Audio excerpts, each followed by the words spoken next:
Hello, and welcome to the Asian American Forward podcast. This week, we're talking presidential transitions.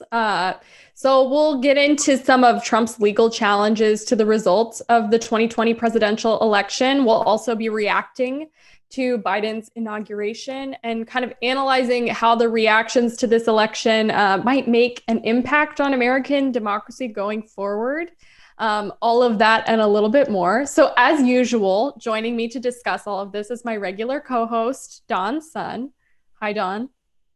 Hi, Katie. Hi, everyone. Listen to our podcast. I'm excited and try to share ourselves with everyone. Good to talk to you this week. And I'm excited to get into all of the legal nitty-gritty, but also some of the more symbolic things about Biden's inauguration this past week. So kind of jumping right into it, as we've seen, ranging from the over 50 cases Trump's team has filed challenging the election results in specific states, to encouraging his supporters to storm the Capitol building on January 6th. The transition to the new Biden administration over this past month has been a little more complicated than we normally see. And this can be really concerning to some people, as the peaceful transition of power is one of the main hallmarks of a successful democracy. George Washington is in a lot of ways really famous, and one of his most important acts as president was to step down from the presidency after one term. So to see this much resistance to a fair election is not only troubling from a legal perspective, but also from the perspective of a general citizen. But we wanted to bring kind of a measured response to this and give our listeners some context on these events, do a little analysis, and maybe look forward to the future to see how this might affect American democracy. So I'm excited to dive into some of the legal issues going forward because Don has a law degree. Surprise? So you can teach me some stuff. Do you want to tell our listeners a little bit about your background? Before we jump into the legal issues, I just want to give a little bit the background of myself. Of course, it's under the legal background. Actually, everyone listen to our show know my English is terrible and people laugh at me. But I know it myself. So it's after I finished my master in economics from UPenn, I came to Stanford and then tried to get into the law school. And the only thing I want to study law is I want to improve my English. I think it's if you learn law well and graduate from law school, your English should be good because you have to go to the court to debate and argue. That's the purpose I went to law school. And of course, the other passion for me is I like constitutional law. So I really like a U.S. Constitution. That's the two reasons drive me into the law school. But after law school graduate, my English doesn't change at all. It's still same. So I got a law degree. The only thing is that I learned Constitution, I learned the contract, learned the tort, but doesn't help my English at all. But that's a new motivation that I've never heard for going to law school. Going to law school to learn English. Yeah. That because if you finish economics, I don't think it's any major or anything go to the English as a second language. You just go there to talk to people. That's the so point. I want to learn something while I improve my language. But that's the reason I learned it. Doesn't make sense, huh? Well, I'm excited to get into some of the constitutional law stuff. I also studied political science, but I'm sure you have a lot more in-depth knowledge that you can share with us today. So the first thing that we wanted to get across, or I thought that it would be a good place to start with, is the important background information for all of these stories and kind of a unique feature of American government, which is the balance of powers. I've been thinking a lot about this issue lately because I'm teaching government to high schoolers starting in a few weeks.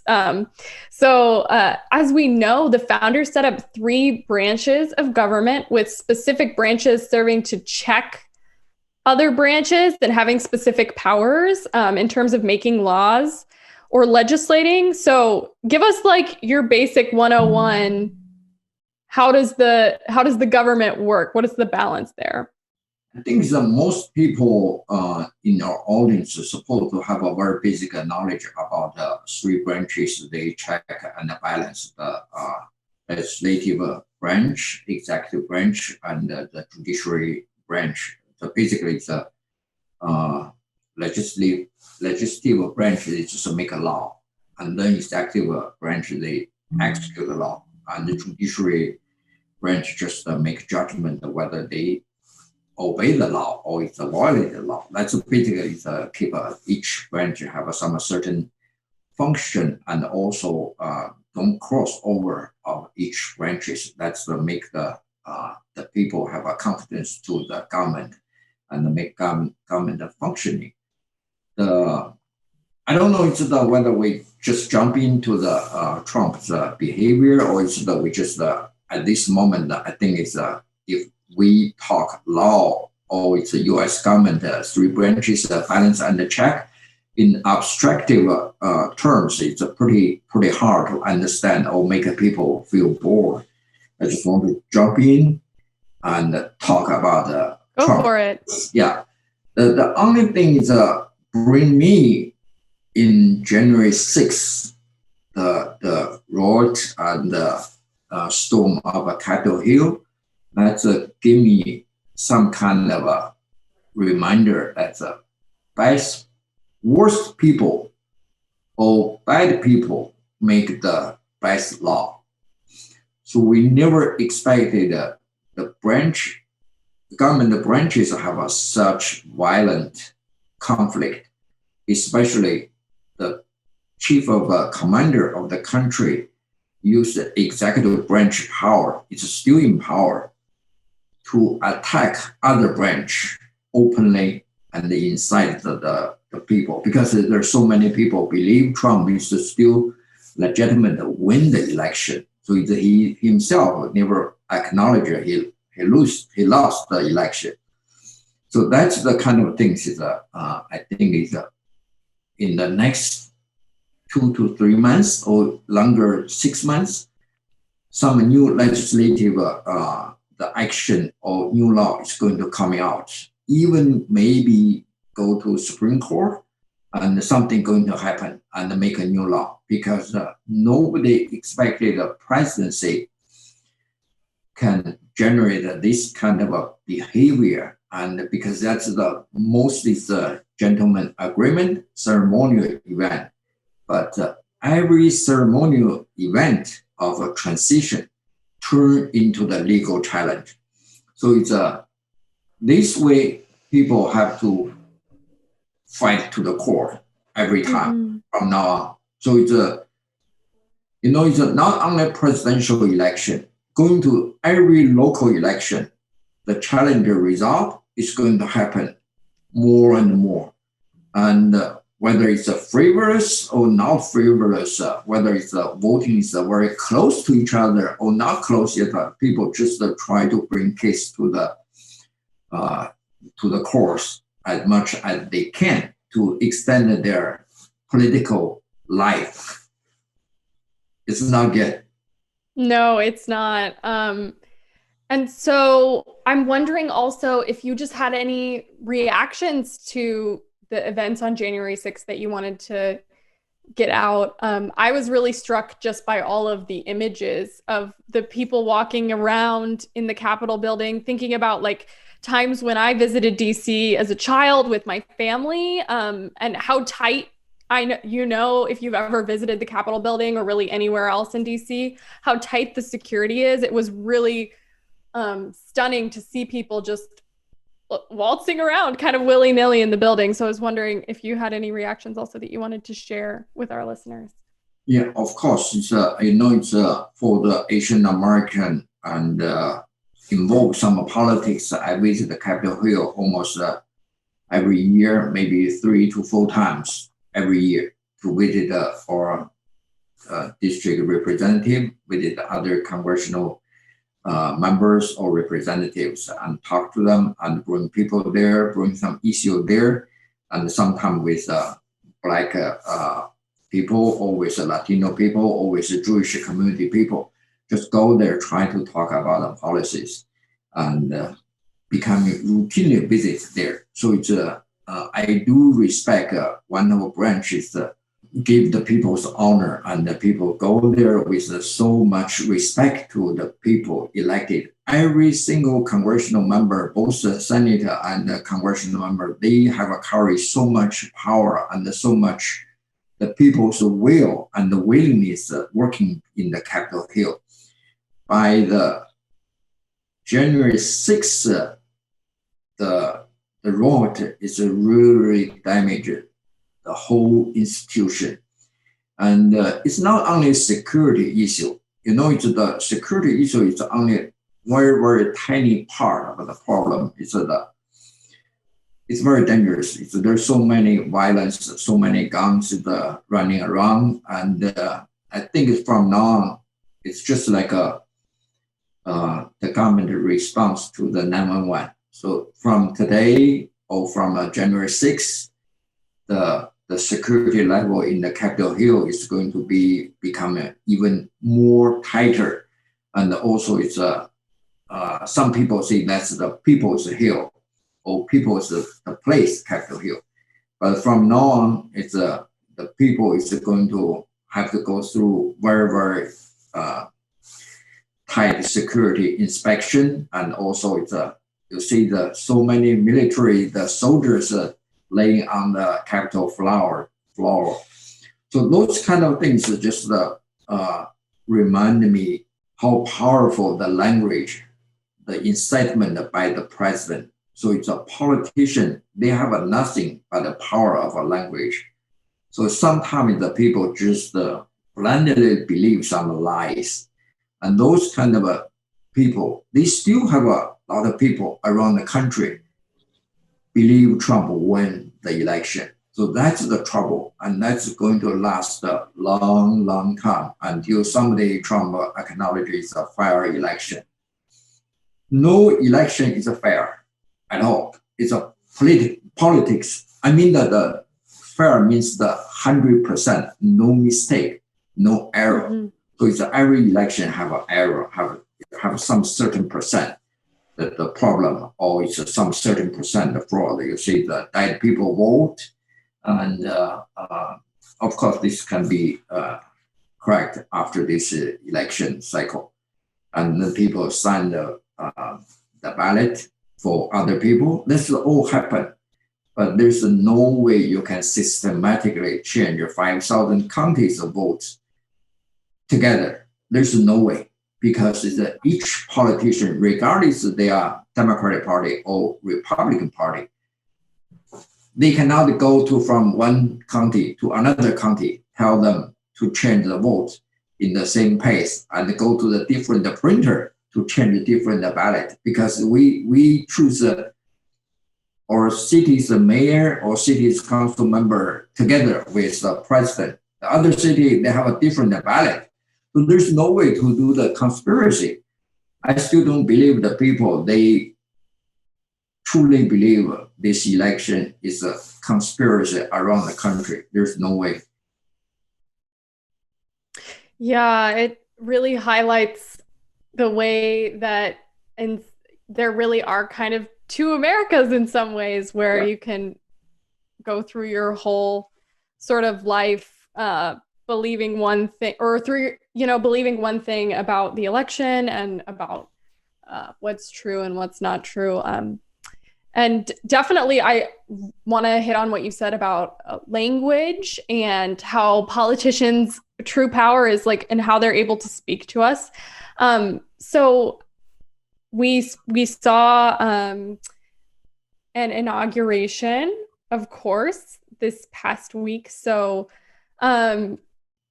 Biden assumed office relatively peacefully. Clearly, there's still some support out there, though, for Trump, despite his being the first president in history to be impeached twice.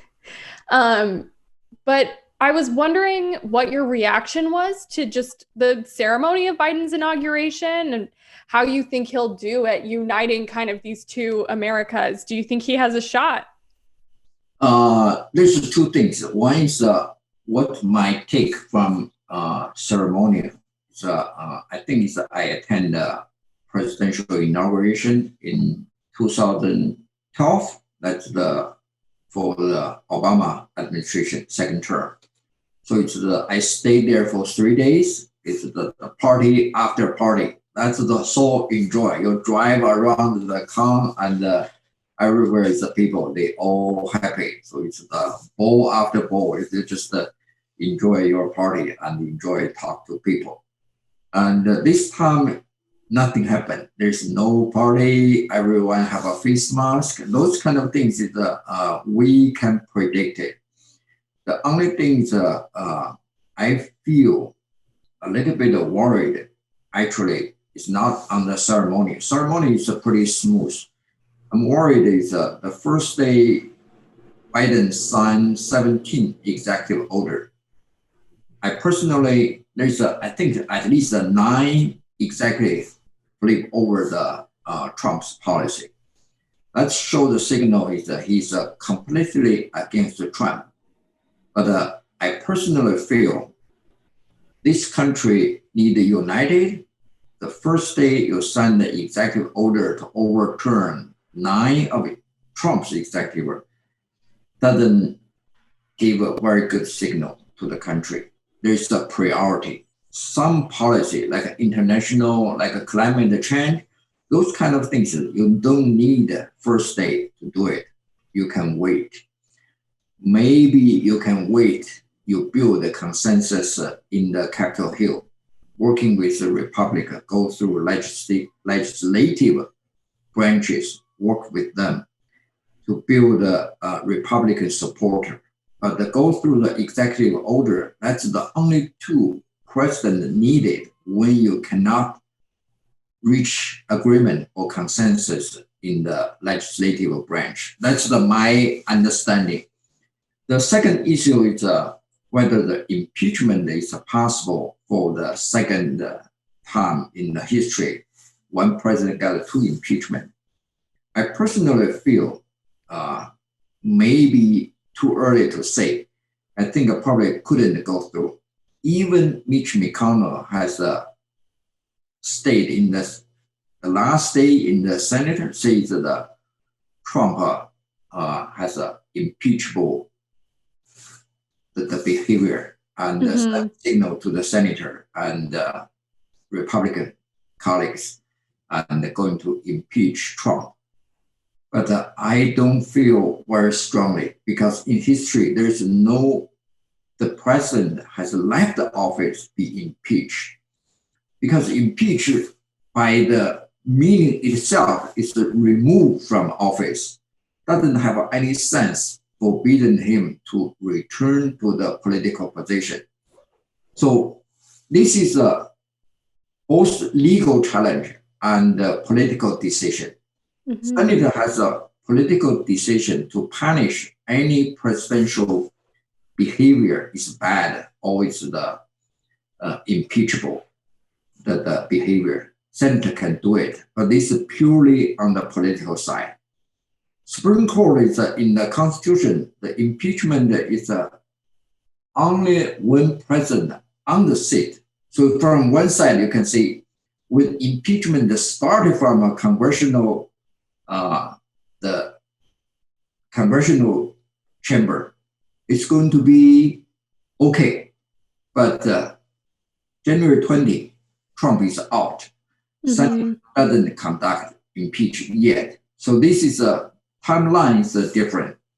I don't know whether Supreme Court are going to listen to this kind of argument or hearing, but I think if a senator convicted Trump to pass the impeachment, and I think Trump's lawyer are going to bring this case to the Supreme Court. That's the constitutional challenge. But I personal feeling most Republican in the Senate may not vote for impeach because I think it's a page should turn. So it's the Republican want to reserve their base and just punish Trump doesn't make too much sense, at least for me.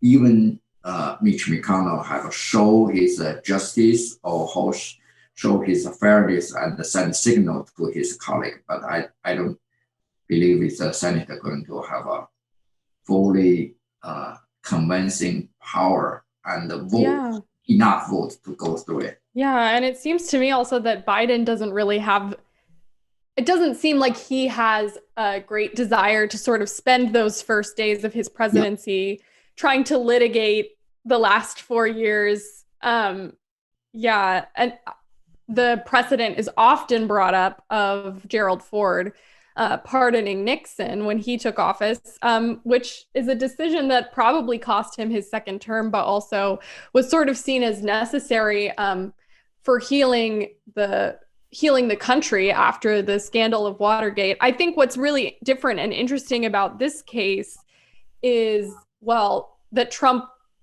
hasn't seemed to take any kind of responsibility for his actions. You know, Nixon stepped down at a certain point and was willing to concede that he had done something wrong. And then there's also the question of Trump being able to run for president again in 2024. I personally don't believe Trump has any chance to coming back on the 2024. You know, it's the most people believe or fear, or even Democratic Party, most likely they are fear of Trump to coming back on the 2024. I personally think there's no chance anymore because it's a politician and the new politicians coming up from a next generation. They're going to bring some fresh ideas. And Trump is represent a very, very limited, the diehard supporter. And this one, this group, you see the national poll, when Trump leave office, it create a lowest national approval rating and the highest disapproval rating. When he leave the office with this kind of a record, I don't think he can mobilize enough voter to work for him. And also there's no money to support him to run the 2024. I think Democratic Party is over exaggerated the possibility of Trump coming back. I don't think so. The only way Trump coming back is try to build some business empire, or it's in the media, or it's a movie, something like that in the entertainment. That's the fit Trump's personality and also bring some money for him. That's my expectation. Trump is not politician. Since day one, he's not politician. And if you want him to be the career politician, I don't think so. He doesn't want to be the 2024 candidate. It's going to be very, very struggle for himself. And also there's no base. I appreciate your confidence about that, that there's no base. I don't know. It is also striking how relatively stable his approval rating was, even with all of the scandals that went on. I mean, he was impeached twice in the last 12 months. We've seen a pandemic, and that's like only in this past year. So I do really wonder if there needs to be some kind of national reckoning. I don't know what that would look like, but definitely I think the Biden administration faces a difficult task in trying to bring in those Trump loyalists, as you were saying, and also like signal to the American people that the response to the 2020 election is like not appropriate and shouldn't be tolerated. I personally, if you have enough experience in the politics, the regular voter or the people we call, generally, they are very, very easy to forget something. Their memory is very short. And their loyalty is very, very short term too. So it's when they find a spiritual leader, if that kind of a leadership is not going to the religious believing, it's not going to sustain. So, but take Trump as a religious type of a leader, that's going to be very, very little tiny part of the people, like a white supremacy people, always a diehard believe Trump put American first and try to support him for 2024. That's maybe 70 million people, there may be 7 million at most. So it's most people, they either vote for the in general concept of Trump's or it's a Republican. That have to be two factors combined together. If Trump build some new party called the whatever the party he called his name, I don't believe Patriot, I think. Yeah, Patriot. Yeah. If he build the Patriot party, I don't think it's the people going to pay the party's due every month and to support Trump. Trump is a very pragmatic business person. He's not idealism, have some vision and ideal, want to build some new society. He's kind of identify American problem and try to use his way, maybe try to solve it. Some is he touch, but when you think a politician, they can 100% deliver their promise. That means they can 100% solve the problem. Trump only delivered like a 25% promise of during his campaign. Like more than 50% the promise, it's just completely nonsense, never even touch it. So there's a part of a promise he execute. So it's pretty hard for a politician if he promise a lot and deliver only quarter of a whole promise. There's no way you can coming back. Politicians, they have nothing but the trust of people. If people don't trust your promise, you will never coming back. And he knows. And I think he's not going to coming back. Don't worry. Well, we could go back and forth all day about Trump and his cult of personality and how interesting all of that is. But I also wanted to highlight, of course, the historic nature of this inauguration, which has kind of gotten lost in the midst of the coronavirus and all the protests and just how unusual everything has been this past year. But we now have the first woman vice president of the United States ever. So I wanted to get your reaction and talk a little bit about, of course, the new incoming administration as well. Yeah, it's number one, as a minority, or it's a Black, Latino, Asian, Indian American, Kamala Harris represent the American spirit and also the future of American, the demographics, the structure. So it's on the one side, it can be done a lot of good things for the united country together, just by simple show his face and share his personal story. And also you see the administration and in the new administration, Kamala Harris has put a lot of her friend and Indian American put into the cabinet. So in this way, the country is going toward a more tolerant, not only white supremacy or male dominant the cabinet or leadership. That's one thing. The other thing is Kamala Harris from California go through the presidential election, and she was almost the first to drop off. So that means that her base is not enough. And we don't know if during these 4 years of vice presidency, she can build a very strong economic and political or social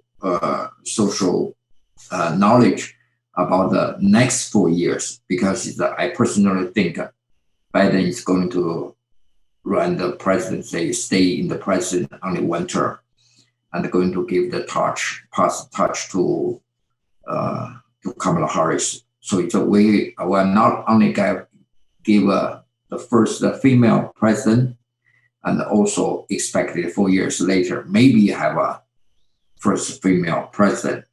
That's depend on who is going to run as the nominee of Republican. If there's a very, very strong nominee from Republican, and also these 4 years, the economy become worse and worse every year, Democratic Party may lose next election. That's my personal feeling.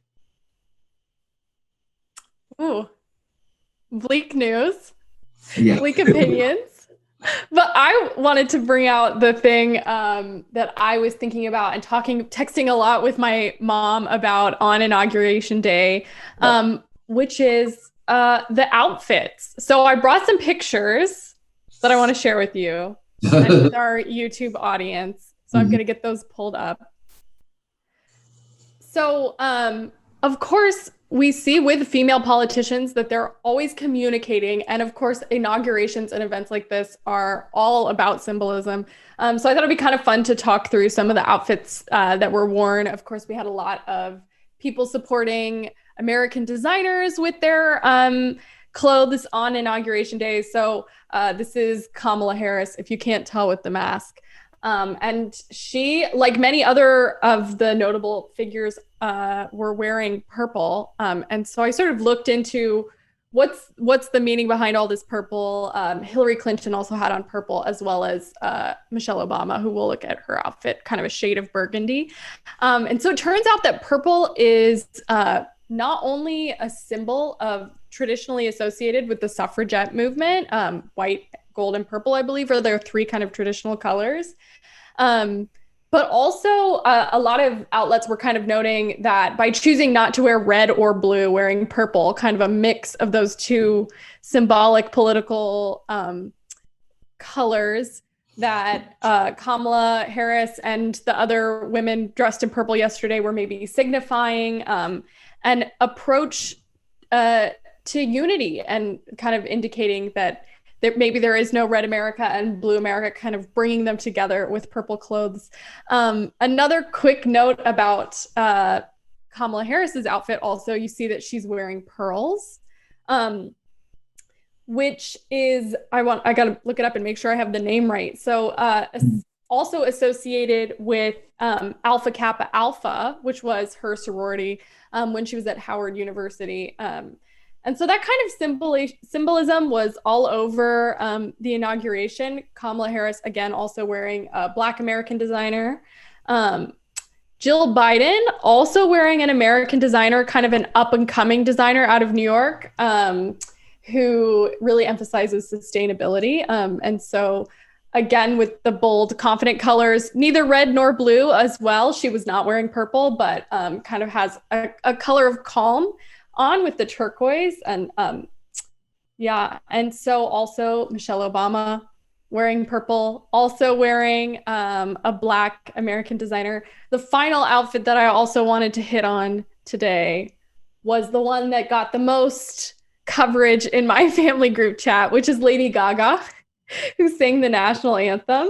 And she had on a really interesting outfit. There was lots of Hunger Games comparisons that I saw, both in my family's comments on it, and the New York Times did mention that she had a little bit of a Hunger Games vibe going on with her outfit. But she was also wearing an American designer, French/Italian couture house, Schiaparelli, designed this kind of avant-garde dress for her. But also, she was very much in theme with the theme of unity. She's got on this huge brooch with the dove and the olive branch, also traditional symbol of peace. So I thought that was also a really striking thing about the day on the 20th, which was just to, at the same time as things being very abnormal, looking at what it's like to have a normal, quote unquote, normal president again, to have an event where we can just talk about the clothes that everybody had on, rather than being like, oh my gosh, what did the president just tweet? And I did hear some people on a podcast I was listening to earlier commenting about how shocking it was to see those normal boring tweets from the Biden now presidency. So yeah, did you have any other reactions, thoughts about the day? I think that's a difference between man and the woman, girl and the boy. The observation from the ceremony take away inauguration, I never pay attention to the uniform or the color, but I see the social media, there's all over place talking about the purple color is going to be the symbol for this country. I don't know how the impact this kind of a ceremonial symbol going to impact people's heart or impact people's thinking. But I personally more want to dig into the policy, or it's as long as the ceremony go peacefully, the power transition is peacefully from Trump to the Biden, and I think it's more challenges going to in economic part and the economic policy for the new administration, and also this transition is just happened last day. So the entire branch, especially the executive branch, is very, very tough to turn around into the Biden administration. He faces so much trouble and so much ideas to implement.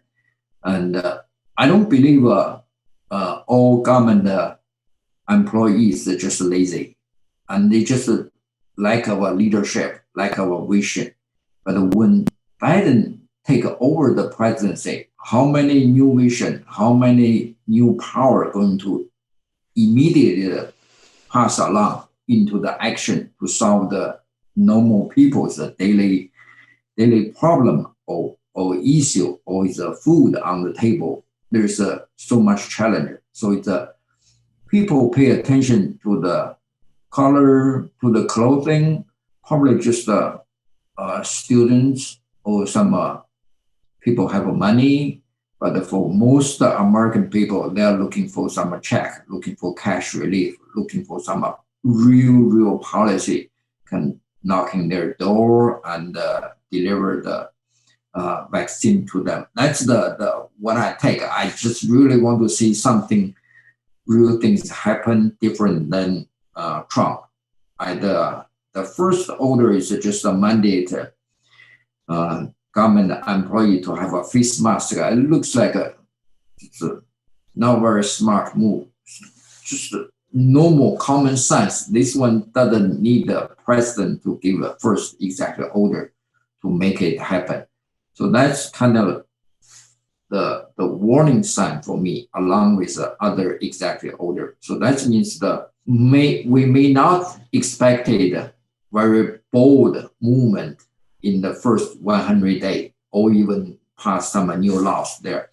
So that's the things that I'm a little bit worried. Even I do share the joy with you that finally we have a new president, but I'm a little bit worried about the future, especially for this administration. There's so many old folks, and Washington swamp doesn't change at all. It's still old people, still old idea, still something is there's no new blood into the political system. The establishment continue going.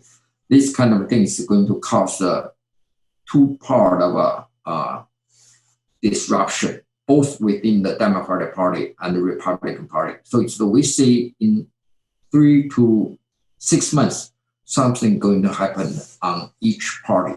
So it's a new leadership is going to come out. Yeah, definitely. As you pointed out, there's a lot to be done for the Biden administration, and a lot of questions what the Democrats will do with their 2-house majority in the Senate and, the House of Representatives, since Warnock and Ossoff both won their races in Georgia kind of unexpectedly.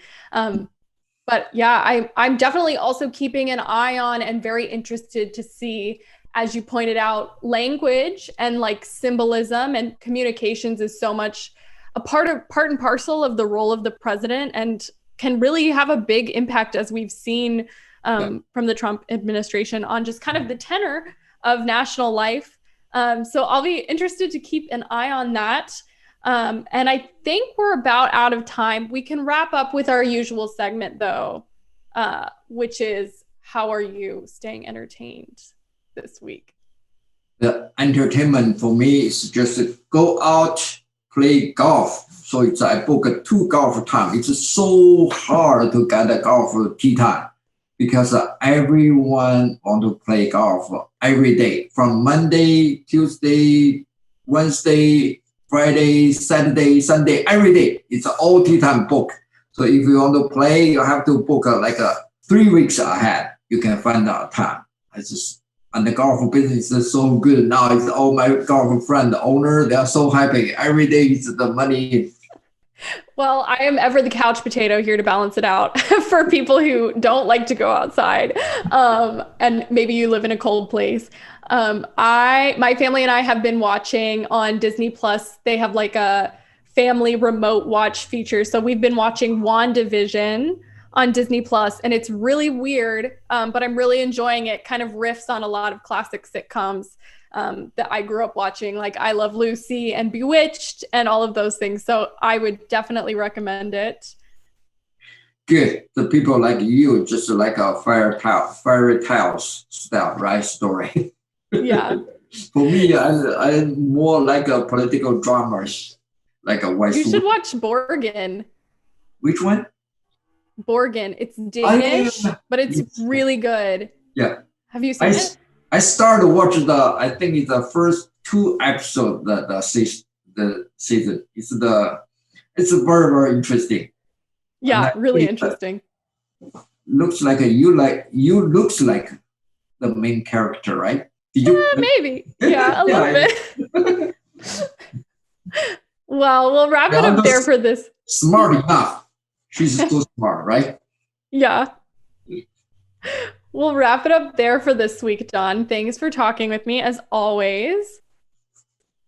Thank you. Thank you, everyone. Just shoot email to us and give us a comment or suggestion. We welcome. We want to interact with everyone here. Thank you, Katie, as always. Bye. Yeah. Thank you, Don. And my name is Katie Simpson. Our podcast is sponsored by Asian American Forward. You can visit our website at asianamericanforward.com. If you enjoyed the show this week or have a topic you'd like to hear us discuss on a future episode, send us your comments at info@asianamericanforward.com. We'd love to hear from you. You can also find us on Facebook and hear more conversations between Don and I at our YouTube channel. You should also subscribe there. If you're a fan of the show, leave us a review in the Apple Podcast Store or tell someone about us. It really helps people find the show. Thanks for listening. We'll talk to you again next week. Bye.